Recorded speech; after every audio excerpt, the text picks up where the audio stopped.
ശ്രീ ശങ്കുട്ടി ദാസ്, ഇതാണ് CPM-ന്റെ ഇക്കാര്യത്തിലുള്ള വിശദീകരണം. പക്ഷേ നിങ്ങൾ പറയുന്നത് ഡൽഹി മോഡലിൽ മദ്യനയം പരിഷ്കരിക്കുന്നതിന് വേണ്ടി ഇവിടെ സംസ്ഥാന സർക്കാർ പണം വാങ്ങുന്നു എന്നുള്ളതാണ്, കേന്ദ്ര ഏജൻസി അന്വേഷിക്കണമെന്നാണ്. എന്താണ് അക്കാര്യത്തിലൊരു തെളിവുള്ളത് ശ്രീ ശങ്കുട്ടി ദാസ്?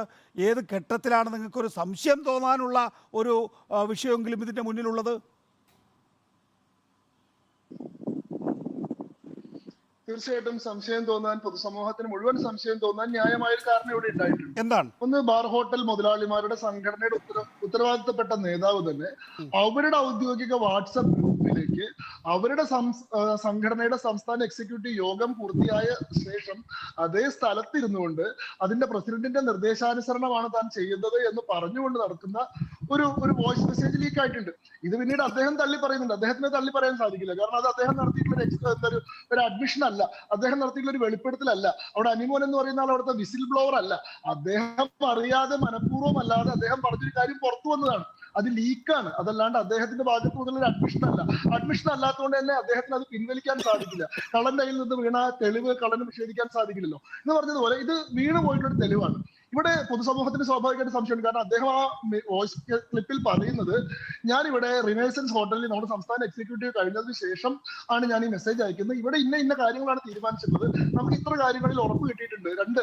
ഒന്ന് ഡ്രൈ ഡേയുമായി ബന്ധപ്പെട്ട കാര്യത്തിലും, ബാറിന്റെ സമയം നീട്ടുന്ന കാര്യത്തിലും നമുക്ക് ഉറപ്പ് കിട്ടിയിട്ടുണ്ട്. എന്നാൽ അത് കിട്ടണമെങ്കിൽ നമ്മൾ കൊടുക്കേണ്ടത് നമ്മൾ കൊടുക്കണം. എത്രയാണ് കൊടുക്കേണ്ടത്? ഓരോ ബാറുടമയും 2.5 ലക്ഷം രൂപ വീതം കൊടുക്കണം. അതിന് ഇപ്പോൾ ഇടുക്കിയിൽ നിന്ന് ഒരു ഹോട്ടൽ മാത്രമേ നമുക്ക് പൈസ തന്നിട്ടുള്ളൂ. ബാക്കിയുള്ളവർ അടിയന്തരമായി പൈസ തന്നില്ലെങ്കിൽ ഈ കാര്യം നടക്കില്ല. ഇത് പറയുന്നത് ആരാണ്? ഈ ഇടുക്കി ജില്ലാ പ്രസിഡന്റ് ആയിട്ടുള്ള അനിമോനാണ് പറയുന്നത്.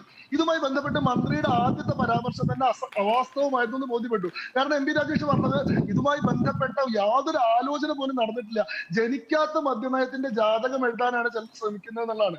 എന്നാൽ ഈ ജാതകം വളരെ നേരത്തെ എഴുതപ്പെട്ടിരുന്നു, ഈ മദ്യനയം എങ്ങനെയായിരിക്കണമെന്ന് വളരെ നേരത്തെ വിഭാവനം ചെയ്തിരുന്നു ഇതിനോടകം തെളിയിക്കപ്പെട്ടു കഴിഞ്ഞു. കാരണം ഇതുമായി ബന്ധപ്പെട്ട് ടൂറിസം ഡിപ്പാർട്ട്മെന്റിന്റെ ഒരു യോഗം നടന്നിരുന്നു. അതായത് പ്രാരംഭമായിട്ട് ഈ നയരൂപീകരണവുമായി ബന്ധപ്പെട്ട കാര്യങ്ങൾ നടന്നിരുന്നു എന്നുള്ളത് തെളിയിക്കപ്പെട്ടു.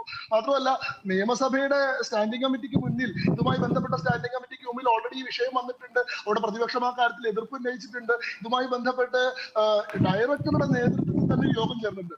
ഇപ്പൊ മന്ത്രി പറഞ്ഞത് വളരെ വിചിത്രമായിട്ടുള്ള ഒരു വാദമാണ്. പബ്ലിക് അഡ്മിനിസ്ട്രേഷനെ പറ്റി സാമാന്യ ധാരണയുള്ള ഏതൊരാളും അത് തള്ളിക്കളയുകയും ചെയ്യും. കാരണം അദ്ദേഹം പറഞ്ഞത് എന്റെ അറിവോട് കൂടിയിട്ടല്ല അങ്ങനെ യോഗം നടന്നിട്ടുള്ളത്. ഡയറക്ടർ തലത്തിൽ പല കാര്യങ്ങളും നടക്കാറുണ്ട്. ഡയറക്ടറേറ്റ് എന്ന് പറയുന്ന ഒരു കൗതുകമുള്ള വാക്കൊക്കെ അദ്ദേഹം ഉപയോഗിച്ചു. കേരളത്തിലെ ടൂറിസം ഡിപ്പാർട്ട്മെന്റിന് അങ്ങനെ ഒരു ഡയറക്ടറേറ്റ് ഉള്ളതായിട്ട്, ഡയറക്ടർക്ക് സ്വയം ഭരണാധികാരമുള്ള അദ്ദേഹത്തിന് കീഴിൽ പ്രത്യേകമായിട്ട് പ്രവർത്തിക്കുന്ന ഒരു സംവിധാനം ഇല്ല. യഥാർത്ഥത്തിൽ ഡിപ്പാർട്ട്മെന്റിന് കീഴിൽ അതിന്റെ എക്സിക്യൂട്ടീവ് ഏജൻസികളായിട്ട് സെക്രട്ടറിയും ഡയറക്ടറുമാണ് ഉള്ളത്.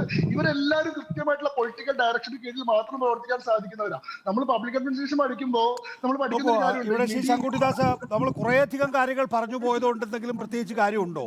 ഒന്ന്, കഴിഞ്ഞ മദ്യനയത്തിലാണ് യഥാർത്ഥത്തിൽ താങ്കൾ നേരത്തെ പറഞ്ഞ ടൂറിസം മേഖലയിൽ, പ്രത്യേകിച്ച് ടൂറിസം മേഖലയിലല്ല, IT മേഖലയിൽ ബാർ അനുവദിക്കാനുള്ള തീരുമാനം. അത് ശരിയാണ്, നിയമസഭയുടെ സ്റ്റാൻഡിംഗ് കമ്മിറ്റിയുടെ പരിഗണനയിലാണ് നിൽക്കുന്നത്. അത് അംഗീകരിച്ച കാര്യമാണ്. ഇനി അത് മുന്നോട്ട് പോവുക തന്നെ ചെയ്യും. ഇതിപ്പോൾ വരുന്ന വിഷയം എന്ന് പറയുന്നത് 2 കാര്യങ്ങളാണ് പ്രധാനമായും അനിമോൻ തന്നെ അദ്ദേഹത്തിൻ്റെ ഓഡിയോ ക്ലിപ്പിൽ ചൂണ്ടിക്കാണിക്കുന്നത്. ഒന്ന്, ഡ്രൈ ഡേ നീക്കണം. 2, സമയപരിധി വർദ്ധിപ്പിക്കണമെന്ന്. ഇന്ന് ചീഫ് സെക്രട്ടറി പറയുന്നു അങ്ങനെ ഡ്രൈ ഡേ നീക്കം ചെയ്യാൻ തീരുമാനിച്ചിട്ടില്ല, സമയം നീട്ടാൻ തീരുമാനിച്ചിട്ടില്ല. പകരം സംസ്ഥാന സർക്കാർ വലിയ നിലയിൽ സാമ്പത്തിക പ്രതിസന്ധിയിലാണ്. അങ്ങനെ സാമ്പത്തിക പ്രതിസന്ധിയിൽ ഉള്ള ഒരു സർക്കാരിൻ്റെ കാര്യത്തിൽ എല്ലാ സെക്രട്ടറിമാരെയും മാസാദ്യം ചീഫ് സെക്രട്ടറി വിളിച്ചു ചേർക്കാറുണ്ട്. ഓരോ വകുപ്പുകളിലും വരുമാന വർധനവ് എവിടെയൊക്കെയാണ് സാധ്യമാവുക എന്നത് സംബന്ധിച്ച് അവർ റിപ്പോർട്ട് നൽകുക. ആ റിപ്പോർട്ടിൻ്റെ അടിസ്ഥാനത്തിൽ അവർ പ്രവർത്തിക്കുക.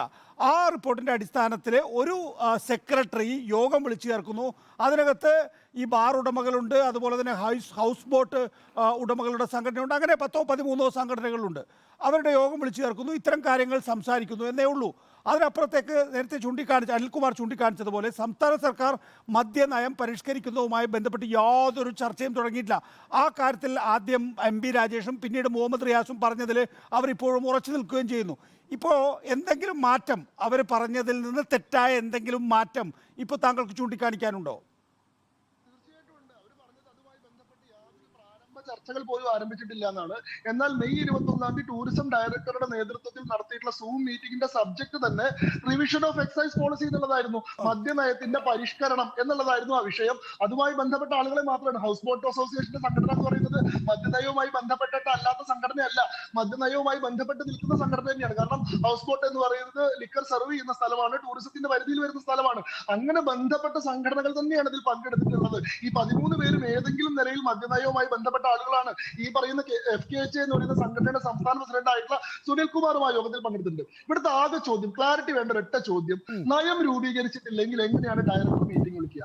കാരണം ഞാൻ നേരത്തെ പറഞ്ഞ ഈ പറയുന്ന നമ്മുടെ ഈ ഭരണ സംവിധാന പ്രകാരം മിനിസ്ട്രിയുടെ പൊളിറ്റിക്കൽ ഹെഡ് എന്ന് പറയുന്നത് മിനിസ്റ്ററാണ്, എക്സിക്യൂട്ടീവ് ഹെഡ് മാത്രമാണ് സെക്രട്ടറി. അതിന് കീഴിൽ വരുന്ന ഒരു വിഭാഗമാണ് ഡയറക്ടർ. മിനിസ്റ്റീരിയൽ തലത്തിൽ നയം രൂപീകരിച്ചു കഴിഞ്ഞാൽ ആ നയം നടപ്പാക്കുന്നതുമായി മാത്രമേ എക്സിക്യൂട്ടീവ് പ്രവർത്തിക്കാൻ സാധിക്കുള്ളൂ. അല്ലാതെ നയമില്ലാത്ത കാര്യത്തിൽ സ്വന്തം നിലയിൽ പ്രവർത്തിക്കാൻ. താങ്കൾ ഉന്നയിച്ച ചോദ്യം എന്തായിരുന്നു? ആ ക്ലാരിറ്റി വേണമെന്ന് പറഞ്ഞ ചോദ്യം ഞാൻ മുഴുവനായി കേട്ടില്ല.